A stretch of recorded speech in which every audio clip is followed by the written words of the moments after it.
Alassane Dramane Ouattara vient de créer publiquement un système d'apartheid médical entre l'élite corrompue, crapuleuse, qui dirige la Côte d'Ivoire et le peuple ivoirien. Plus à effectuer de longs voyages dans des conditions souvent difficiles, avec les difficultés d'obtention de visa et ainsi de suite, pour aller vous soigner à l'extérieur. Vous pourrez donc vous soigner ici au pays, en Côte d'Ivoire. La convention que nous venons de signer avec la compagnie Corsair porte sur des réductions des coûts des billets d'avion, opère à des tarifs préférentiels sur les lignes de Corsair, tant pour les voyages professionnels que privés, en plus de permettre aux officiels ivoiriens et à leurs familles de voyager à moindre coût. Nous nous félicitons également de ce partenariat qui leur offre l'opportunité de bénéficier de prestations de l'hôpital américain de Paris à des conditions préférentielles. Pourquoi est-ce qu'ils ne se soignent pas ici? Ah oui, parce que le système de santé, qui est-ce qui le fait? C'est eux. C'est eux, les politiques. Donc je pense qu'à la limite, c'est de se foutre de la population ivoirienne. Ici, on ne peut même pas se faire soigner facilement. Actuellement, même la CMU qu'on a, elle ne passe pas. La carte mutuelle qu'on a là, elle ne passe pas. Cette élite s'est rassemblée pour signer un accord privilégié avec des compagnies aériennes occidentales et avec les hôpitaux français pour venir se soigner dans ces hôpitaux chaque fois qu'elle est confrontée à des pathologies sévères. Ils appellent ça un partenariat. Nous, on appelle ça un scandale, une obscénité, une trahison gravée à l'encre grasse des privilèges. Des billets d'avion à prix réduit pour les députés, les sénateurs, leurs épouses, leurs enfants, leur personnel. Tout ce petit monde va pouvoir voyager à prix cassé, pendant que le peuple, lui, est littéralement cassé. Car pendant qu'ils s'envolent en classe affaires, le peuple dort à même les tombes, chassés de ces quartiers, expulsés comme un déchet. Pendant que leurs ventres repus se font soigner à Neuilly, le malade lambda, lui, attend une perfusion qui n'arrive jamais. Pendant que leurs rejetants ont étudié à Londres ou Montréal, les enfants du peuple récitent l'alphabet sous des paillotes trouées. Ils ne dirigent pas un pays, ils dirigent un club très sélect, très fermé, très confortable, le RHDP. Ouattara affiche clairement qu'il y a deux Côtes d'Ivoire. La Côte d'Ivoire de ceux qui se soignent à l'hôpital américain de Paris et qui sont transportés par, je ne sais pas, Corsair et consorts. Et puis la Côte d'Ivoire de ceux qui peuvent crever dans les crevroirs que sont la majorité des dispensaires, des centres hospitaliers et des localités de notre belle patrie adoptive de Côte d'Ivoire. Nous sommes mercredi 21 mai 2025 et dans cette vidéo d'aujourd'hui, on va s'intéresser à un accord qui a été signé entre 5 institutions ivoiriennes et une compagnie aérienne française du nom de Corsair. Corsair n'est rien d'autre que une branche ou bien disons un affilié de leur compagnie mère, la Air France. En plus de tout cela, ces 5 institutions ivoiriennes ou bien disons le personnel de ces institutions ont un privilège, celui de partir se soigner dans l'hôpital américain de Paris à coût réduit. Mais la question qu'on doit se poser dans cette vidéo, c'est de savoir pourquoi est-ce qu'on est en train de faire cette différence? Pourquoi est-ce que les élites de ces pays ont ce privilège de se déplacer, partir se soigner à coût réduit sans qu'ils ne soient confrontés à des problèmes de visa, tandis que le reste de la population qui a voté pour eux, le reste de la population qui est en train d'endurer toutes les souffrances, doivent se soigner sur place avec beaucoup de difficultés, parfois même qui est soldée par la mort.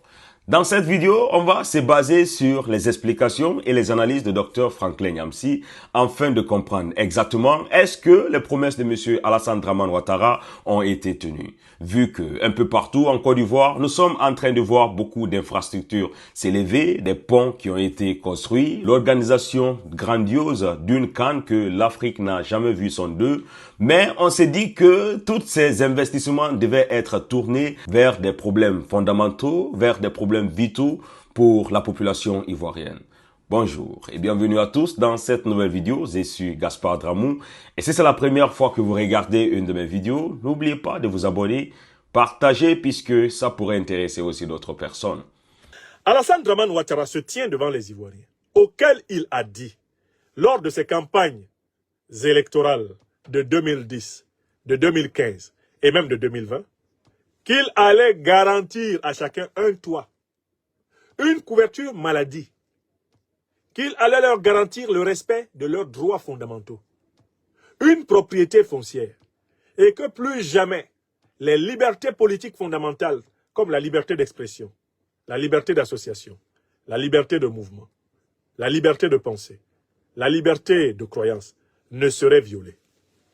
Des déclarations de Ouattara en ce sens existent à foison. Ouattara dit désormais que dans cette Côte d'Ivoire-là, il y a la Ouattari, c'est-à-dire la petite élite corrompue, repue, remplie d'argent volé des Ivoiriens. Eux, ils ont droit à la couverture maladie universelle. Ils ont droit à la protection, à la sécurité. Ils ont droit à l'accès maximal au crédit. Ils ont droit aux évacuations aux frais de l'État. Et le reste des Ivoiriens ont droit à quoi? Ils ont droit à se débrouiller pour ne pas être morts dans les déserts médicaux, les déserts hospitaliers. Ne pas être morts parce qu'ils ne sont pas capables de payer les ordonnances. Ils ne sont pas capables de payer les frais d'admission ou de séjour dans les centres hospitaliers. Ils peuvent crever. C'est ce qu'Alassane Ouattara vient de faire. Il vient d'instaurer publiquement un système de l'apartheid. Alors, dans cette situation-là, en réalité, qu'est-ce qu'il faut faire? Alassane Dramane Ouattara prétend qu'en octobre 2025, va se tenir une élection en Côte d'Ivoire. Mais de cette élection, il a exclu préalablement tous ceux qui peuvent le battre ou battre un candidat de son parti. Il a exclu le président Laurent Gbagbo, qui pourtant avait signé en 2005 le décret ayant permis aux voltaïques d'origine, Ouattara Dramane, d'être candidat aux élections ivoiriennes. Jusqu'à l'instant où je vous parle, le président Laurent Gbagbo est rayé des listes électorales ivoiriennes. Il est par conséquent empêché de toute éligibilité à une fonction politique en Côte d'Ivoire. Il a exclu le président Guillaume Kibafori Soro, qui pourtant avait participé au combat pour son inclusion, lui Ouattara, dans la classe politique ivoirienne. Il est actuellement rayé des listes électorales et par conséquent placé en position de non-éligibilité. Alassane Ouattara ne s'est pas arrêté là. Il s'est attaqué au parti de l'indépendance de la Côte d'Ivoire, le parti historique ivoirien, le PDC-RDA. Il en a exclu le candidat et des listes électorales et de l'éligibilité à l'élection présidentielle. Donc en fait, je ne sais pas si vous voyez que ce qu'il a fait en politique, c'est exactement ce qu'il vient de faire dans le domaine de la santé. En fait, le système politique de Ouattara, c'est l'apartheid. Le système politique de Ouattara, c'est l'apartheid. Parce que Ouattara crée une Côte d'Ivoire dans laquelle les Ivoiriens ne peuvent pas être candidats aux élections. Seul lui, Ouattara, peut l'être. Alassane Ouattara, qui est un citoyen ivoirien d'origine voltaïque, qui a été introduit dans la nationalité ivoirienne par le président Félix Houphouët-Boigny. Alassane Ouattara crée un système électoral dans lequel c'est un Ivoirien d'origine voltaïque seul qui peut être candidat. Parce que tous les autres qui vont l'accompagner, ce sont des marionnettes, comme Kakabe en 2020. Ce sont des marionnettes. Donc, je vous invite à constater que ce qu'Alassane Ouattara a fait en politique, c'est exactement ce qu'il vient de faire dans le domaine, précisément dans le domaine médical. Mais allons plus loin. Mais qui est celui qui a saboté la tentative de la CEDEAO, il y a une dizaine d'années, de créer une monnaie indépendante, souveraine, qui ne serait plus indexée sur l'euro, qui ne serait plus sous le contrôle de la Banque de France? Qui a saboté la tentative de création de l'éco-CEDEAO, monnaie flexible, indépendante, qui aurait rassemblé les économies anglophones de la CEDEAO avec les économies des pays dits francophones de la CEDEAO? Qui a saboté cela? C'est Alassane Dramane Ouattara. Donc, là, vous venez ensuite de constater qu'Alassane Ouattara est en réalité le plus grand stratège de l'apartheid économique en Afrique de l'Ouest. C'est lui qui veille à ce que les pays anciennement colonies françaises demeurent dans la marginalité de l'économie mondiale. Parce que c'est quoi le franc CFA? En fait, le franc CFA, c'est une monnaie d'apartheid. C'est une monnaie de l'apartheid. Vous savez, le franc CFA, c'est une monnaie française qu'on n'utilise pas en France. Le franc CFA, c'est une monnaie qui a été faite pour exclure 15 pays africains de l'économie mondiale, au profit de la France. Et Alassane Ouattara est le dernier grand serviteur de cette monnaie criminelle en Afrique. Je vous ai parlé de l'apartheid médical. Je vous ai parlé de l'apartheid politique. Maintenant, je vous parle de l'apartheid économique. Alassane Ouattara est un défenseur de l'apartheid économique. Il considère que les pays africains doivent continuer, pour commercer avec le monde entier, de se soumettre d'abord à la Banque de France, dont Alassane Ouattara est tout naturellement un servile servant. Est-ce que vous avez compris? Mais ce n'est pas fini. Il y a un quatrième apartheid dont Ouattara est responsable. C'est l'apartheid sécuritaire. Aujourd'hui, quel est le pays d'Afrique de l'Ouest qui est la plus grande base des troupes néocolonialistes et impérialistes? Je recommence la question. Quel est le pays d'Afrique de l'Ouest qui est la plus grande base des troupes néocolonialistes et impérialistes? Quel est le pays d'Afrique de l'Ouest qui affiche fièrement la présence dans la haute hiérarchie de son armée, des officiers de l'OTAN? Quel est le pays qui a donné le QG de l'armée à des officiers américains? Quel est le pays qui a proposé la partie nord de son territoire à l'ouverture d'une base militaire américaine dans la région de Diené, la Côte d'Ivoire de Ouattara? Donc Alassane Dramane Ouattara est un agent de l'apartheid sécuritaire. Quel est le pays qui constitue la base arrière la plus solide des terroristes qui ensanglantent le Burkina Faso et le Mali? Quel est le pays d'Afrique noire qui est la base arrière la plus solide des terroristes qui ensanglantent le Burkina Faso et le Mali et le Niger? C'est la Côte d'Ivoire de Ouattara. La Côte d'Ivoire sous Ouattara est devenue le plus grand repère de renégats militaires et politiques d'Afrique de l'Ouest. C'est-à-dire que tous ceux qui ont décidé de saigner leur pays natal en s'appuyant sur les groupes terroristes, ils sont accueillis en Côte d'Ivoire. Voilà le quadruple apartheid dont Alassane Dramane Ouattara est responsable. Apartheid sanitaire, ça c'est la dernière création. Mais il pratiquait déjà l'apartheid politique, on n'avait pas bien vu. Maintenant on voit. Il pratiquait déjà l'apartheid économique, on n'avait pas bien vu. Maintenant on voit. Mais maintenant vous voyez bien qu'Alassane Ouattara est responsable d'un apartheid sécuritaire. 4 apartheids, incarnés par un seul type. Et du coup, il y a une question qui se pose. Mais est-ce que l'Afrique de l'Ouest peut être en paix si Ouattara continue d'être président en Côte d'Ivoire? Non, je ne pose pas cette question au niveau seulement des Ivoiriens, parce que pour les Ivoiriens, c'est déjà résolu. On sait que les Ivoiriens se savent captifs de Ouattara et ils savent qu'ils doivent se délivrer de lui. Les Ivoiriens savent qu'il n'y aura jamais la paix, la sécurité et la prospérité pour tous les Ivoiriens tant que Ouattara est président. Ça, les Ivoiriens le savent. L'opposition ivoirienne, incarnée notamment par le PPACI et Génération et Peuple Solidaire, le sait et l'a dit clairement. Et elle doit hâter son rassemblement pour procéder à la libération de ce pays. Mais je pose la question à l'Afrique en général, notamment à l'Afrique de l'Ouest. Mais quel est le plus grand diviseur?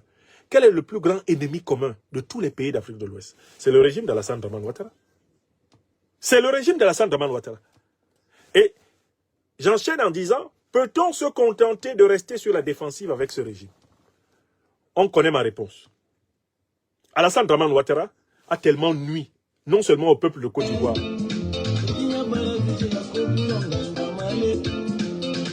Alassane Dramane Ouattara a tellement nui, non seulement au peuple de Côte d'Ivoire et à l'Afrique, qu'avec lui, l'offensive est la seule solution. Offensive populaire, offensive géopolitique, offensive géostratégique. Il n'y a pas d'autre solution avec Ouattara Dramane. S'il n'est pas délogé de Côte d'Ivoire, l'Afrique de l'Ouest ne connaîtra jamais la paix, la prospérité à laquelle elle aspire. Les souverainetés ouest-africaines seront menacées. Alassane Ouattara est plus dangereux que Tinubu. Il est plus dangereux que Talon. Alassane Ouattara que vous voyez là, il est plus dangereux que Mbalo. C'est le plus dangereux de tous. Parce que de tous, c'est le criminel d'État le plus discipliné et le plus expérimenté. Vous voyez très bien qu'Alassane Ouattara est le criminel d'État le plus discipliné, le plus expérimenté de toute l'Afrique de l'Ouest. En Afrique centrale, là, et il y a plusieurs criminels d'État, comme Biya, comme Sassou, qui sont également très disciplinés. Et tant que ces régimes-là seront là, il n'y a aucun espoir pour l'Afrique centrale. Mais en Afrique de l'Ouest, là, Alassane Ouattara cumule les tares. Alassane Ouattara est le centre de 4 apartheids. C'est à partir de la Côte d'Ivoire sous Ouattara qu'il y a 4 apartheids qui se disséminent dans toute la sous-région. Je voulais souligner cela. Et dire que l'apartheid médical n'est que le 4e apartheid créé par Ouattara. Le 4e. Et n'oubliez pas ce qu'il a fait quand il était Premier ministre du président Houphouët-Boigny. Il avait créé un apartheid diplomatique en instaurant la carte de séjour pour semer la zizanie entre les Ivoiriens et leurs frères ouest-africains. Souvenez-vous de Ouattara. C'est lui qui a mené la politique de privatisation sous le dictat de Paris. Ouattara Draman. C'est lui qui a décapité l'appareil d'État économique ivoirien. Et qui en a ramassé par large brassée des parts entières, par des rétrocommissions camouflées. C'est lui. C'est lui aujourd'hui qui est en train de s'accaparer du foncier ivoirien. Avec sa femme. C'est lui. Donc, à un moment donné, il faut se rendre compte que la stratégie de défensive envers Ouattara ne paye pas. Envers Ouattara, seul paye la stratégie offensive. Offensive populaire. Offensive géopolitique. Offensive géostratégique. Toute voile dehors. Libérer la Côte d'Ivoire, c'est libérer l'Afrique de l'Ouest. Écrivez ça. Tilana. Quand Alassane Draman Ouattara tombera, une immense fête s'emparera de toute l'Afrique. Il n'y a aucun dirigeant africain dont la chute réjouira toutes les parties de l'Afrique. L'Afrique de l'Ouest, l'Afrique centrale, l'Afrique australe exulteront à la chute de Ouattara. Parce qu'il est reconnu comme un dirigeant politique authentiquement nuisible à l'équilibre de tout le continent. Écrivez ça. C'est un accord qu'on doit tous dénoncer. Dénoncer parce que on ne peut pas comprendre que dans les pays africains, ce n'est pas seulement le cas de la Côte d'Ivoire, que les autorités ou bien les gens qui sont bien placés ou ont des connaissances au sein du gouvernement bénéficient de ces genres de privilèges. On doit se poser la question, qu'en est-il du reste de la population? Des gens qui, pendant ces campagnes, on vient vers eux pour les promettre beaucoup de choses. Enfin, si on est au pouvoir, on essaie de les oublier. On essaie de dire que je fais les choses comme moi-même je veux. C'est des idées comme ça là que nous sommes en train de combattre dans notre continent pour que les dirigeants qui sont là ou bien les futurs dirigeants puissent prendre en compte les aspirations de leur peuple. C'est que leur population en ont besoin pour leur survie minimum. Et ça commence d'abord par l'éducation, la santé, la communication. On doit plus s'appuyer sur ça pour l'émancipation de notre continent, de notre jeunesse, afin que nous puissions aussi lever notre tête. On ne peut pas quand même comprendre que en 2025, jusqu'à présent, que la plupart de nos présidents font le déplacement pour partir en Europe pour se faire soigner. Tandis que eux, ils ont la capacité de décider et de changer les choses dans nos pays respectifs. Sur ce, mes frères, n'hésitez pas à laisser en commentaire tout ce que vous pensez. Je vais prendre le temps de tous les lire et on se retrouve à très bientôt pour une nouvelle vidéo.